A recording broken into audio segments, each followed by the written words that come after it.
Hi, my name is Kathy Steinhoff, and I'm the president of CMNEA, and we have had a busy month. On April 20th, we rose to the call of action from our national association to find a way to advocate for safe schools. It was very exciting to see so many teachers and students and community members wearing our hashtag Never Again Bright Orange shirts that CMNEA spearheaded and made work for our community. Several of you came out to the intersection rallies, and even those of you who couldn't attend the rallies, we saw you honking on the way to school and the way home from school. We had people that volunteered to make the buttons, and many of you ordered those buttons and wore them with pride.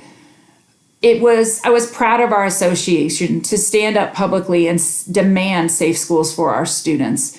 And we hope that this is not a movement that we will have to continue long. We hope that measures will be taken in order to guarantee our safety when we are at work and when our students are learning.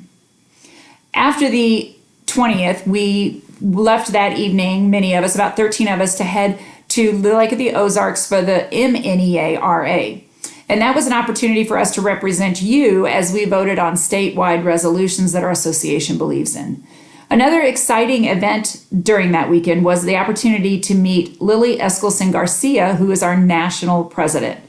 If any of you follow us on Twitter, you probably saw the many pictures that we took with Lily.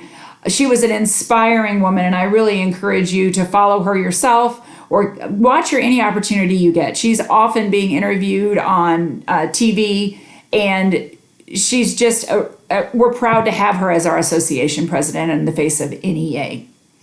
We came back on the 23rd, and that was our final night of bargaining. We put out a call to you all to please show up to bargaining if you could, and we appreciate those of you that did. We had a full house. About 50 people showed up to stand behind us as we fought and continued to fight for things that we knew were right for our classrooms, for our working environment, and for CPS in general. We had some wins. There were some things we couldn't get them to move on. I think the most disappointing is the compensation plan. So I know that you all have seen the salary schedule that we have sent out, and we're hearing from many of you. We know that there are many of you that are not bringing home next year as much as you thought you were when planning under the old salary schedule. You know, the thing about the salary schedule is we as teachers probably understand it more than anybody. And yet, when we look at that salary schedule, we make plans for our future under that. CMNEA has supported the model salary schedule. We helped implement the model salary schedule, and we know it is right for the next generation of teachers. But we're very disappointed in the way the board is not taking its time to implement it the correct way.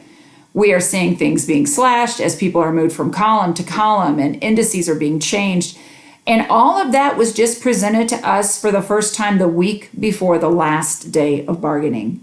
And we have not been able to convince the board that this is not an employee-friendly way to do things. So what happens next is our May 1st Representative Assembly, which we hope you all will be able to attend. It's at the Gordon Shelter at Stevens Lake. We will discuss our proposal. We will discuss what we have to gain by ratifying it, and we will discuss what we have to gain and what we have to lose by not ratifying it. And then we will take a vote, and each of you will get an opportunity to vote on whether we recommend the contract to our unit. Then we will send the contract to the unit along with your recommendation, and we will see if it gets ratified. It is up in the air right now what will happen because it all depends on you. So I hope you'll come to the Representative Assembly on May 1st because we need your opinion. In addition to the recommendation of the contract, we will also have an opportunity to hear the parent-educator contract and make a recommendation on that. We will have elections. Up for election this year is first vice president, ESP chair, and treasurer. We really need some strong leaders in our association. If you're interested in running for these offices, please reach out to myself or Emily Fiacchino, who is our elections chair, to get more to answer your questions. Another thing that we will look at that Representative Assembly is it's our dues setting assembly. So we will consider whether to keep our local dues the same as they are or to raise them. The last thing that I wanted to tell you about today is the board meeting on May 14th. Whether we recommend ratification or not, whether we actually vote to ratify or not, it is presented to the board on May 14th. That'll be a great opportunity to be there, to lend your support and let the board see that this contract affects all of us. Remember, at board meetings, you are allowed to comment during the open to the public comment section, and there will also be an action item on this contract that you could speak to as well if you're interested. If you have questions about any of this, I hope you will reach out to me. The last plug I have to make for you today is to please reach out and let's try to grow our membership. It is the spring membership drive. People can join now and get 5 months free, which means they don't pay any dues until the fall. We have been visiting schools like crazy, bringing coffee and donuts. If we have not visited your school, give me a call, shoot me an email. We will make a time. We'll come out to your school. We'll bring some treats, and we'll talk about why it's important to be an NEA member. Thank each and every one of you, because it's your dues dollars that provides us the opportunity to advocate for teachers and students in the way that we do. Thanks. Have a good day.